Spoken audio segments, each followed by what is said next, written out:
Okay, looks like we're right about at time. Thank you, everyone, for taking time out of your day to join us at InfoTech Research Group in this webinar for Improved Cybersecurity Through Effective Policy.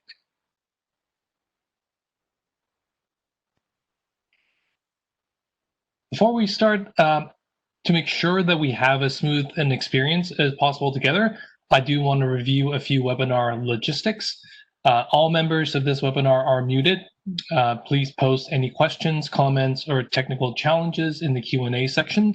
We will be monitoring the Q&A and we'll answer some questions at the end of the session. After this webinar, we will send you a copy of the slides along with a link to the recording of the presentation.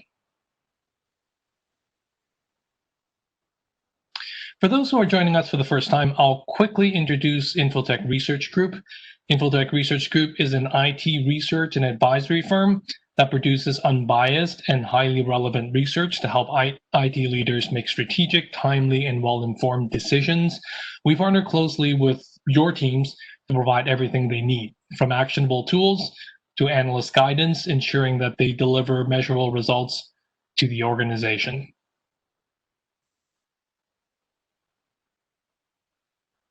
In today's webinar, we are going to be focusing on the three objectives that you see on the screen here.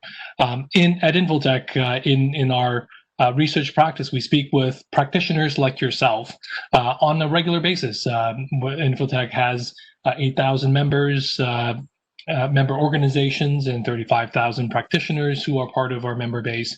And often they will come to us and ask questions about how to effectively use their security policies. And the most common question is, why are my security policies failing? Why is no one reading my security policy? So in today's webinar, we're going to be focusing on some techniques that can help you avoid these common pitfalls with security policies.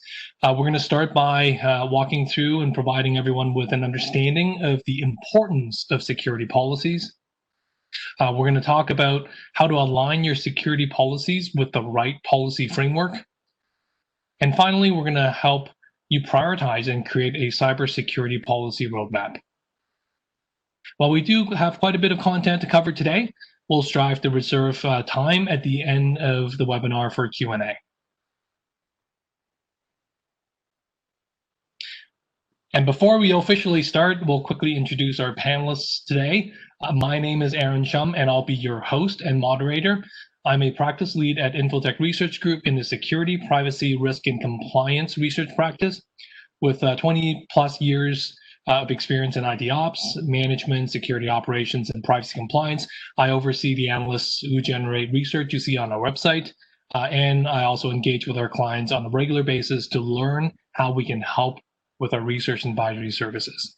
Also here with us, our first presenter is my colleague, Michelle Tran.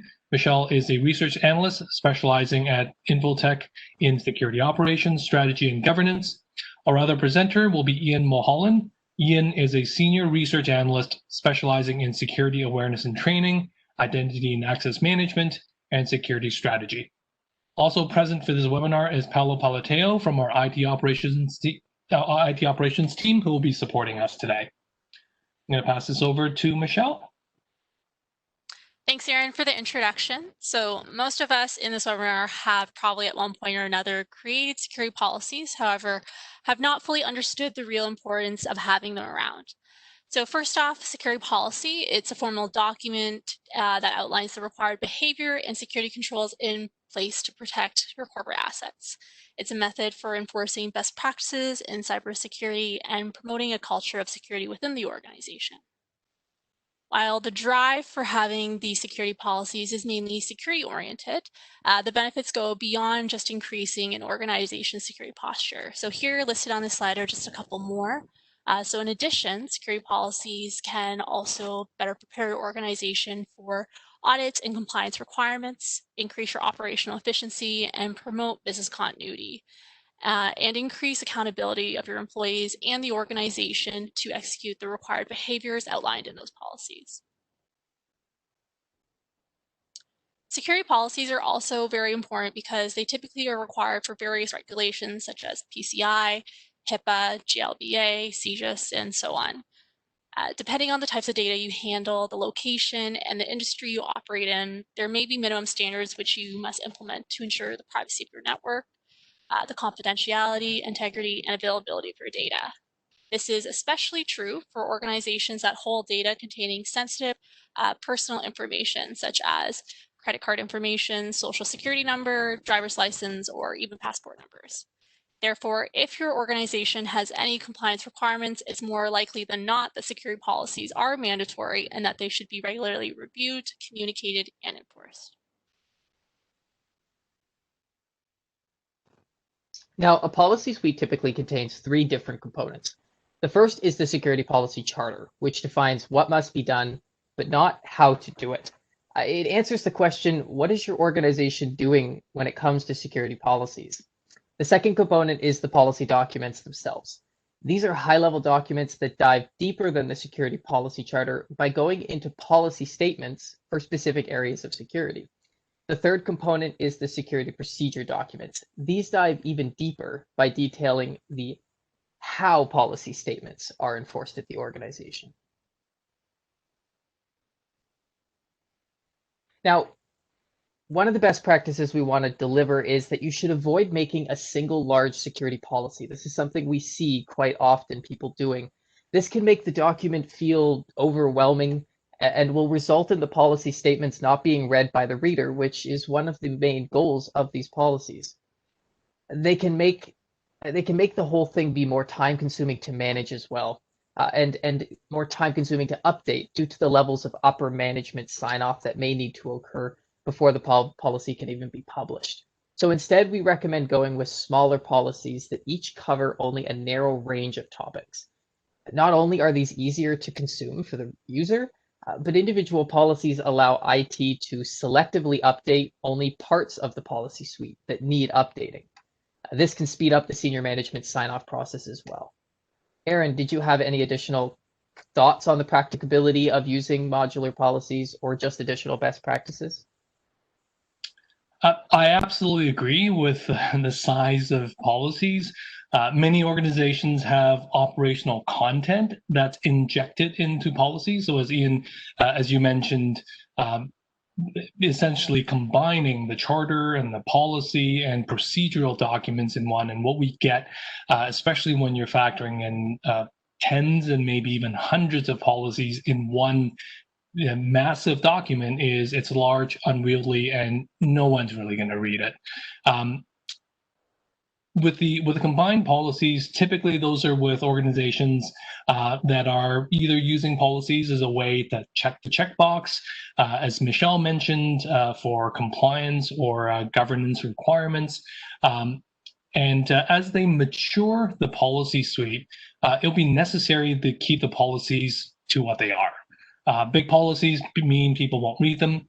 So if policy is your security risk mitigating measure, or at least your last line of defense, often in security and in IT, we say, well, we've got this random or odd situation where our technical control or even our administrative control may not protect the data or in essence, mitigate the risk that exists.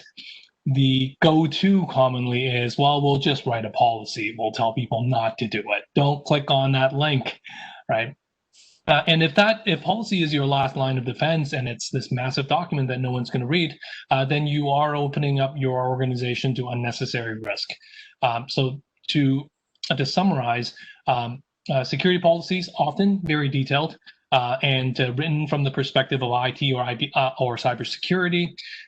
Common recommendations that we have is ensure policies are easy to read. They need to convey the technical and the security requirements without it being tech jargon for the end user. It has to be to the point, so it has to be very concise in terms of what you expect the outcome to be from that policy. You want to think about what policies are for, which policies you have are for ensuring operational adherence within your systems and processes, and which ones are actually user-facing. There are two different types of policies. User-facing policies should be relevant to your end users' jobs and integrate into your security awareness program where applicable, and ideally into the department level standard operating procedure. Also highly recommended is delineating your charter, policy, and procedure. We'll probably hit that multiple times today. As mentioned before, ensuring policies can reference department SOPs for better integration. Okay, thank you, Ed. I do agree with everything you said. I think your end user facing policy should be no more than a page. Anyway, so one of the ways that InfoTech can support people on doing this policy review and improvement exercise, and something you're going to see displayed throughout the presentation today, is something called our Security Policy Assessment and Review Concierge Service. So again, the screenshots you'll see in the PowerPoint, they're coming from this tool. As you can see on the slide, basically what we're trying to do here is we want to help you determine first what framework fits your needs for providing standardized guidance for which policies you should have. From there, we're going to look into, okay, now what are the policy requirements for your organization? And Michelle's going to touch upon that a little bit later. Then we want to look at, well, what's the current state of your policies? Is it just in a handbook for end users? Do you have something that's maybe, like Aaron said, too technical that maybe needs to be brought down? And finally, we'll use all of that to prioritize what your development initiative should look like, and we'll put that into a roadmap for improvement. Now, what framework should you use? InfoTech recommends two different frameworks, and the first one I'll talk about is NIST 800-171. This is mainly aimed at non-federal systems and organizations. There are other additional guidance pieces that build upon this. Now you can see them in the bottom left there. One example is NIST 800-53, which builds upon 800-171 in the sense that it's for federally regulated organizations, so it tends to be more involved. It's harder to implement because there's more to do. On the right side there, you'll see all of the different policies that could fit with NIST 800-171. These are aligned with the control frameworks that NIST describes. We have a template for each and every single one of those policies that you can download, and it comes packed with all of the statements that NIST is saying should be in those documents. So really all you have to do is slap your own name on there, and having a conversation with an analyst to discuss how those policy statements fit for your organization could be a valuable exercise too. Now, the other framework that we recommend is ISO 27001. Now, ISO is usually considered to be the de facto main framework for information security implementation. It applies to all organizations. The biggest difference between ISO and NIST is ISO is less technical, so it's more risk management focused. Again, on the right side, you see the different policies that target the different areas that ISO discusses. Now, while there is some overlap between ISO and NIST, I would recommend that you pay special attention to the areas that are included uniquely within each framework. One way to do that is to look at InfoTech Security Policy Framework. Now, we built this based off of the security framework that we use to help members build security strategies. So if you've built a security strategy with us, you will recognize this chart here. We've just removed some areas like security metrics where that's a great area to have a strategy in, but for policies, it may not make as much sense. Now, if you don't want to follow specifically NIST or ISO, or maybe you want to follow both of them, InfoTech's framework can be a good alternative there, because really we are taking, it's a best of breed. So we take NIST, ISO, CIS, COBIT 5. We're looking at a lot of different frameworks, and we built this framework based off of that. Now for this slide, this is NIST 800-171 mapped back to our framework. So you'll see that NIST doesn't cover all of the areas that we tend to cover, and that may be fine. You may only want just what NIST has, in which case the areas that are orange here, these are going to get a higher priority for you when it comes to developing policies. So if we look at security awareness and training, if you're following NIST, I'm going to say having a policy in that area is going to be more important than having a policy, let's say, specifically about cloud security, only because NIST isn't recommending it. As you're going to see later, this is just one parameter in our determination of the priority of your policy development. And here's the same mapping, but with ISO to our framework instead. So you will see, again, the yellow are the areas that ISO focuses on. And if you caught it as we went between the slides, there are some boxes that stayed yellow, but things like security awareness and training, ISO just doesn't seem to focus on quite as much. So there won't be as much of a priority there. Now, to summarize all of what I've said so far in the presentation, we really recommend you look at the different frameworks that are available to help guide the policies that you create. It is only a single step in the prioritization, but it's the first step. The chosen framework will help you determine what areas of securities need policies more than others, and it'll make you feel like you've got a solid direction going forward. And I'll pause there. Aaron, did you have any additional guidance for selecting a framework for the policy suite? Yeah, I think the overarching recommendation here or guidance here is your security policy suite or your framework should be informed by how the security framework that you are using for your security controls. As Ian has mentioned, there may be compliance requirements that point you to either NIST or ISO. If you don't currently align with either of these frameworks or any other framework, I would recommend starting with the framework. As Ian mentioned, a lot of times our members will come to us and say, well, we've got these policies and they've been sitting around for a long time. We'd like to just update them. And our first question back is, what is your security strategy like for the next year or 3 years? What does your security roadmap look like? Because all your policy does is document your security current state and current state requirements. If your policy has been sitting in a drawer and it's been drafted a few years back, and you're just looking at making sure that it's there, then you're not really aligning it to the operational security function. And this is where we see a lot of organizations fall flat when their policies say one thing and they're doing something else. So making sure that you start with the security side, look at what the security controls are, find out which framework best aligned to you, and then choose the security policy suite that conforms to it. As Ian mentioned, NIST and ISO also operate in a very different way from a policy perspective.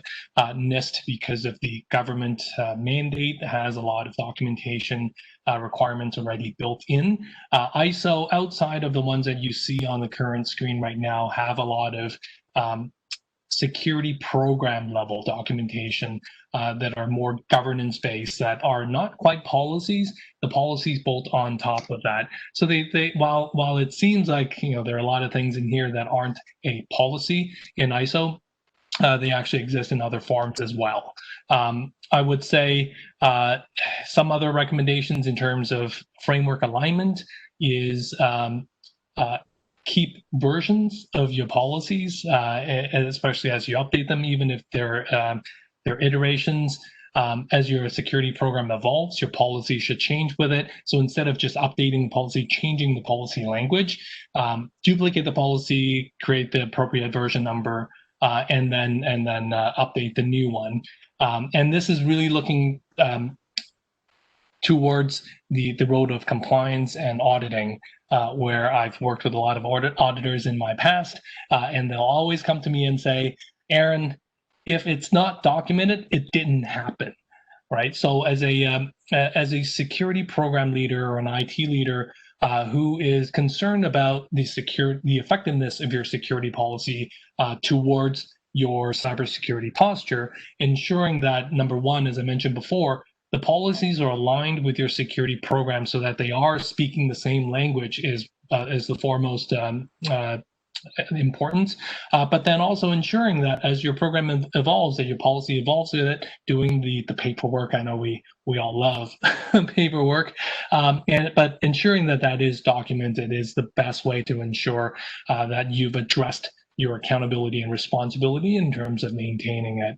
And as I mentioned very early on in the webinar, if policy is your last line of defense, then ensuring that the communication and the documentation and the versioning of the policy is up to date is the best way of showing that you've done the necessary due diligence. Okay. Thank you, Aaron. And just before I pass it off to Michelle, I just wanted to make one last comment about which of the two 800-151 versus 171 versus 800-53. 53 is for federally regulated organizations. 171 is for non-federally regulated organizations.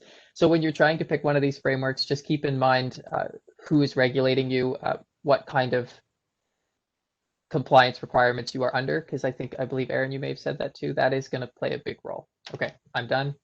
Michelle, off to you. Thanks, guys. All right, so once that is step one of the concierge service. So once you've chosen that policy framework, either NIST or ISO or the general InfoTech security policy framework, we will now go into assessing the current state of your policy suite using what we call, and what's on screen is our InfoTech security policy review tool. So based on a subset of policy requirements which are aligned with the InfoTech framework, you'll identify the relevance of the policy requirement by inputting into the tool whether that requirement is not required, it's nice to have, or 3, it's required.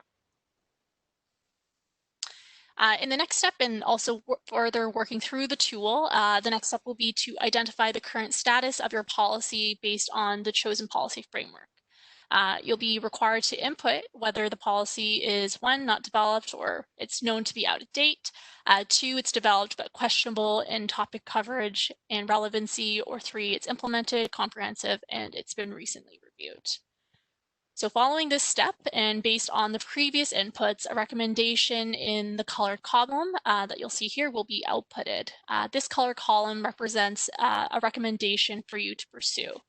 So while we highly encourage you to use the recommendation, overall you do have the general say of overriding that recommendation and putting forward your designated action. So whether that be to review the policy, create the policy, retire the policy, do nothing because it's up to date, or that not applicable as that policy is not required based on the framework you've chosen. So you will have the overall say in that. Okay. So once you've determined, so this is the next step, once you've determined the policy status and assigned a development action, the tool will output a visualization dashboard, just like here, illustrating the priorities for policy development against the InfoTech security policy framework. These policies, so of high, moderate, low, and of no priority, will be assigned based on the current status of your policies and your policy requirements. So almost like a gap analysis, the bigger the gap between your current state of your policies and the requirements of your organization, the higher the priority scoring. And then just again, at the top right corner here are just the various colors of the dashboard, again, representing the gap between your current status of your policies and the requirements. Okay, so once you've assigned the actions to your policy initiative, you'll begin to start building your roadmap and prioritizing those actions based on the steps of step 3 as well as the previous ones. So using a priority map, which is a very common exercise that we do virtually, and as well what we used to do on site with clients, is we'll use these priority maps to visually show how policy actions of create, review, and retire are prioritized such that we can establish that security policy roadmap. So when we do this exercise, we want to first establish the axes and the sticky colors. So on the x-axis, as you'll see here, so that's the horizontal axis, it will be representing the time of completion associated with the action. So for example, how long will it take to create a policy, retire that policy, and so forth. the y-axis, the vertical axis, will represent the alignment with the business. So does this policy promote security benefits that align with the objectives of the business? And then lastly, the sticky colors will represent just the policy action. So in this case, we associate blue with create, yellow with review, and pink with retire. Again, this is typically a collaborative effort that is done with a subset of the group. So you will be placing the stickies on the priority map based on the axes. So once you've placed the stickies using the priority map, ideally you'll want to start from the top left to the bottom right. So starting with the high alignment, low implementation or low amount of time or effort to actually enforce those policies or complete the action. You'll then divide those actions from top left to bottom right into 3 phases. So we've labeled ours with high, moderate, and low priority. And in each of the phases, ordering the initiatives to develop that roadmap. And then again, tasks typically within the high priority phase will be executed first, followed by moderate and low priority. Okay, so in the final step of building out your security policy roadmap, we will use this priority map whiteboard exercise to help assign an action owner to each policy initiative and assign a planned start and end date using the Gantt chart to visualize the proposed timeline. This keeps a lot of the specifically the security policy initiative, it keeps it organized as well as gives you a visual and your teammates can update it as you go. Okay, so for policies that you've labeled with the action of either created or reviewed, within the tool, we do include what we call our ISO and NIST policy checklist to identify gaps specific to those policies and also opportunities to align to those policies to the best practice security frameworks, either ISO or NIST. This tool can be particularly helpful when conducting your annual review of existing policies, as well as helping a helpful tool in understanding what should be included in a particular policy. To augment that, we also at InfoTech have, and as Ian and Aaron had mentioned, we do have templates as an alternative to either refer to refer from your previous or existing policy to our template to identify gaps. So again, those would be aligned to NIST and ISO and again, help you in saving time to create those policies as it's easier than starting from scratch. So now comes the question of, okay, now what? I have my policies and now I need people to read them. How do I put that in front of them? You know, do I just email them a Word document and have them email me back and say that they signed it off? That's one way of doing it, although there are more mature options out there to make both the sign off, access, and tracking far easier. So one of my favorite InfoTech products to recommend is the My Policies product that we have. Basically, it's a platform that allows the organization to store and assign policies to end users to request their sign off. And this is something we use here at InfoTech as well.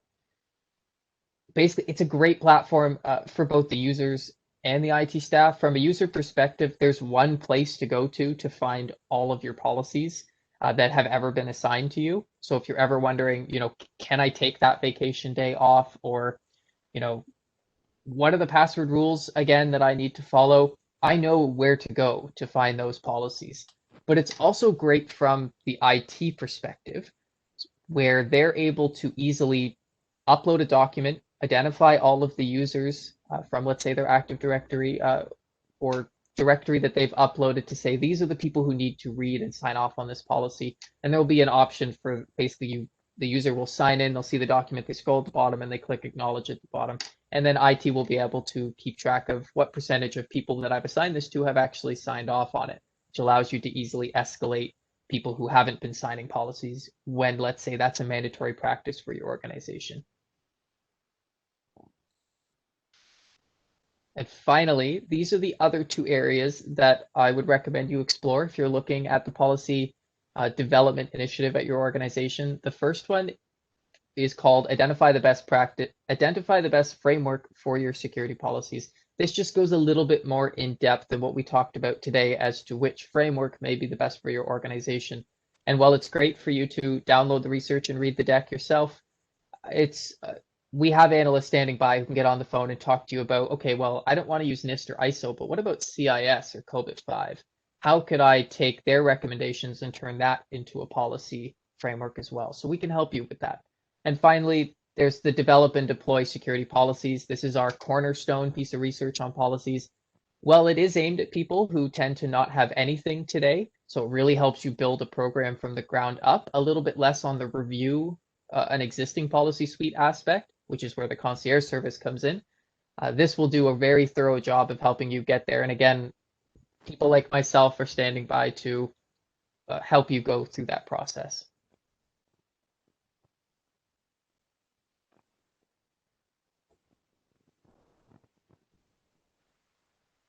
And so that brings us to the end of our presentation. So now we'll be opening up for FAQ. So Aaron, I'll toss that to you to moderate. Okay, great. Thank you, everyone, for your questions. We actually have quite a few questions. We do have some time, so we'll try and get through as many as possible today. As you've seen through the presentation here, there are a lot of common issues with security policies, and we've through the presentation tried to highlight some of the approaches that will help both from a just from an organizational perspective, and also in Michelle's presentation there, just an example of walking through some of these best practices using InfoTech's research and our research tools. So one of the first questions that we have here is, how would you train employees on security policies? Ian or Michelle? Sure. Michelle, if you don't mind, I'll jump in. Yeah, go right ahead. Just coming from the security awareness and training side of my life here at InfoTech, the best time to train users will be on onboarding and annual refreshers. That's when we're understanding people are more likely to consume larger volumes of policies. And I did see, a question earlier on of, is it really better to make people sign off on, let's say, 20 small policies versus one giant document with 20 things in? And the reality is, no, it's not necessarily better, but at the onboarding does provide an opportunity for you to put that higher expectation on the user to read more policies. The modular isn't just for the end user, it is for the management on your side as well. For me, the biggest thing is if I need to update my policy on access control, maybe or let's say passwords, we've decided to not cause our passwords to expire anymore. Well, I'm going to have to update the policy. I don't want to have to update this huge document and then send out that huge document again to everybody to get sign off. It's better just to update the single document and then send that out to get people to sign off on the new policies that we've identified. So definitely onboarding, annual refreshers, that's where you want to go. If you really want to mature the process, you could look at gamifying it. I would just say do that somewhat carefully. We don't want to make too much out of a game of something like a mandatory process of policy sign off, but you can have things where people who've signed off on it could be entered into a draw. Just some things that I've seen. But I mean, those are my initial thoughts. Michelle, did you have anything else? Yeah, I think you kind of hit the major points. Having the annual sign off, having policies integrated into your LMS so it's a little bit easier for your end users or IT staff, or really any security policy easily accessible to reference. So I know LMS is probably the most common methodology that I see where policies are placed. And then also I notice, and even in our InfoTech frameworks, is that there is a non-compliance section or a violation and a list of consequences. I find that while this is common practice to have that non-compliance section, it is very uncommon to actually enforce those punitive measures. So as a training exercise, enforcing those punitive measures to demonstrate the importance of security, of cybersecurity in the organization, is effective in definitely training and making them more aware of the severity of security. So I've seen with some policies where on a yearly basis, if an end user fails, for instance, a phishing simulation 4 times, there have been companies that have terminated that particular employee because they don't necessarily take cybersecurity seriously. So in addition to Ian, your points, I would just add on making sure to, if you're going to include non-compliance violations or clauses, to actually enforce those measures, and then again, having easily accessible policies in an LMS and having the sign off there. Yeah, oh, sorry, Aaron, were you going to jump in too? That's a great point, and I think to Ian's initial point about building out the program and dividing the policy into phases of an employee's life cycle is important, and it relates to one of the questions that Shane here and the participant has asked around whether there's a way to have a main table of contents that would link to individual policies of a statement. I would say document management is a really big part of policy maintenance, and as mentioned earlier in this presentation a few times, making sure that policies are clearly delineated between what are charters, what are policy, what are schedules that are attachments or addendum to policies. Policies should always reference external sources as well. Versioning, all of those are built into our template, although it's going to be a much longer conversation as to how to actually operationalize that and make sure that the policies are updated. And yes, go ahead. Ian? Sorry, I just want to build on that a little bit and touch on Shane's question too. One thing that I've seen members do is they do have one large document for reference purposes only. At least that's what we've pushed them to do after they came to us to seek guidance to improve their program. And you could do that where you can link different sections in the document in your table of contents and then link between them in that document. So if that's a way the organization operates, I've seen that used successfully from that standpoint, but then we still run into the problems of it being a super large document that's hard to get somebody to read the whole thing. But as a reference document, that can be a great idea for allowing easy transitions between the different policies. So what I'm saying is you'll have individual files, each one on its own policy, but then you will have one and you will call it your policy suite. And in it will be basically copy and paste jobs of all of those smaller files in one large file where you have linked them together. But again, I haven't seen that as often, but I've seen it work for some people. Great, thanks, Ian. Another question that's popped up that's kind of similar or along the same lines as what you've been talking about is, should contractors or third parties sign off on internal security policies? I went first last time, Michelle. It's all you. Okay. So this is a very interesting question, and I get this several times during my engagements with clients here. But so typically in this scope, currently what we have in our templates is we do include contractors. I do bring to the attention of our members that of whether they want to include them. And the main reason is that typically with contractors and third parties, they have their own independent contract.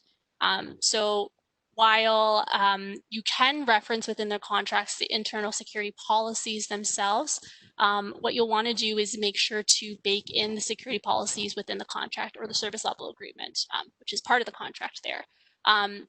Obviously, if we're going to do from a modular standpoint, if there are 14 policies that they need to sign off in, it's almost unreasonable for them to get to sign off on every single individual one. So my best recommendation there would be, yes, I think you should have your contractors and third parties sign off on the contract which has embedded in it the security policies. So I'd bake your security policies into the contract. What do you think, Ian? I think you nailed it. Hit the nail on the head. That's the analogy. If any of you who are listening today have spoken to me in the past, yeah, analogies are not my strong suit, but I love them.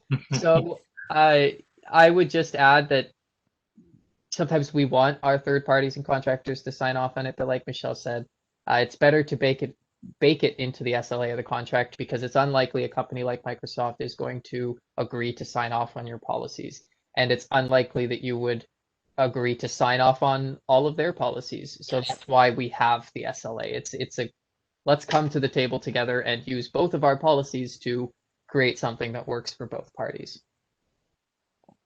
Right, thank you both. Another question that's popped up, once you have written the security policies, how do I go about operationalizing them and where do I start? There's also a related question. There's also related questions about small organizations and where they should start with their security policies. So part A and part B. Okay, I'll do my best. So one way that I've seen organizations, or one way I've also been recommending that organizations approach this is, especially let's say you're going to align with NIST and you're going to use our NIST policy templates. It's unlikely all of the statements in there are going to be true for your organization, meaning you're not able to operationalize them right now. There could be things in your policies today that you say you want to do, but you're not doing it. Instead of just having those as text and not really knowing unless you're an expert in the environment, what I recommend is usually having another version of the policy document where you've gone through and physically used the highlighting feature within Word or whatever document editing software you're using to highlight areas that I've seen people do. We're doing this today.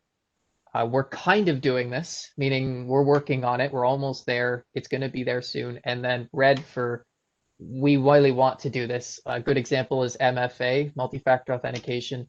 If your policy says all new workstations need to have multi-factor authentication, but only half of them do, then you're not really operationalizing that statement fully yet. So we're going to want to highlight that one. And then what I say you should do is take the red highlights and use those to inform your security strategy. Use it to say, okay, look, I'm going to convert this statement into an initiative that we can do on our security strategy roadmap. So for smaller organizations, this can be a great way to get started with security strategy. If you don't have a lot of time to dedicate to going through, 200 plus controls to do a gap assessment, which is very hard for small organizations, this can be a good way of doing that because you kind of kill two birds with one stone. See, analogies. Because you're not only building your policy suite, but you're actually identifying the initiatives that you need to do in order to better align with one of these frameworks, which is, again, why we recommend doing the framework. Michelle, did you have anything you wanted to add? Yeah, you kind of alluded to it at the beginning. So the first question was, how do you go about operationalizing your security policies? So if you're at the stage where you're refreshing or you're formalizing the actual security policy, so they're brand new, I would almost again track the scope of the actual policies and enforce them on, again, new systems, or and almost grandfather the older systems into the actual policy. So as long as you're able to keep track of what is in scope and what is out of scope, I think that's a great starting point. And then you can retroactively work backwards once the new the controls within that security policy are applied to the new systems. And then Ian, you kind of mentioned the security strategy standpoint. So again, after doing the security policies, I almost would either using that security policies as a foundation, I would actually leverage conducting a security strategy right off the bat and integrate the information that you've obtained, for instance, in our mini GEP analysis with the concierge service, and embed that into your security strategy. Because with the security strategy, you'll be prioritizing those initiatives based on, again, cost, business value, security benefit. So it's almost a little bit, as long as you're integrate security policies into the security strategy, I think that would provide a more organized, or at least a prioritized roadmap of action there. So that's what I would personally do. But Aaron, if you want to add? No, not on that question, but Michelle, can we just move on to the last slide, and I'll answer one more question from the Q&A. because we're actually getting to time now. The last question that we'll have time for today is, how do GDPR, TISAX, and CCPA fit into your offering? So I assume that question is meant to ask whether we have policies on those or whether we have research on them. I'll answer both questions at the same time. As a privacy nerd, which apparently is a thing. Michelle and Ian are laughing. It's true. It's quite different, and a lot of organizations that I've worked with, and I've worked with over 100 organizations around these data privacy regulations, is they will think that a policy would be good enough. For either a web privacy policy or a company level data handling policy. From our perspective, a privacy compliance program is a completely different thing. And it's going to be focused on understanding of the privacy requirements, understanding of the business processing activities, which is outside the scope of this discussion here. The way I look at that is your security policies are a risk mitigating control. And I've hit this notion a couple of times during this webinar. It's no different from a security control, technical control that you have in place, or an administrative process-based control that you have in place to prevent, as Michelle mentioned earlier in the webinar, the privacy, confidentiality, integrity, or availability of your data to be compromised. So I would look at the policy as, if I know that a certain business process has a certain amount of risk to it, where does that fit in terms of my organization's risk threshold? Is there a likelihood that I would be breaching a GDPR or a CCPA by doing that? And then I would then look at the technical, administrative, and policy controls that I can put in place to address those risks. And if we look at the more stringent components of GDPR, CCPA, such as subject access requests and limitations on what you can and cannot do, those would be, again, part of your policy requirements as well. So that's the time that we have for today, because that hopefully we've provided a lot of value to everyone here, some suggestions, and also some examples of how our tools can help. I'll spend a bit of time on a bit of a plug.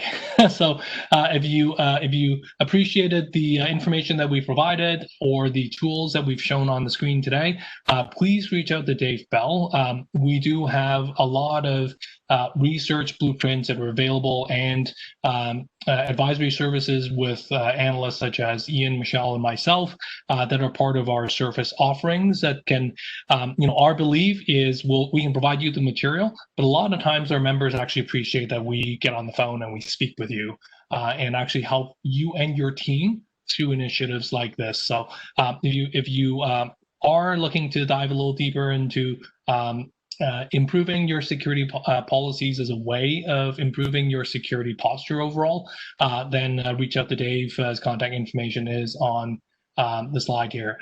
Common question that came up through the entire webinar is, can the deck be made available? As mentioned earlier in the webinar, the presentation, the PowerPoint presentation, as well as the recording for this session, will be sent to everyone who's registered to this webinar. So it will be later this week when WebEx compiles that information and provides that to us.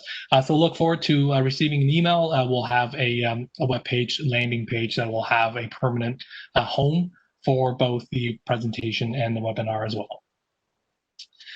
Well, thank you again, everyone, for spending part of your day with us. On behalf of Ian and Michelle and Paolo and InfoTech Research Group, hope everyone have a good afternoon and the rest of the day. Bye, everyone. Bye. Bye, everyone.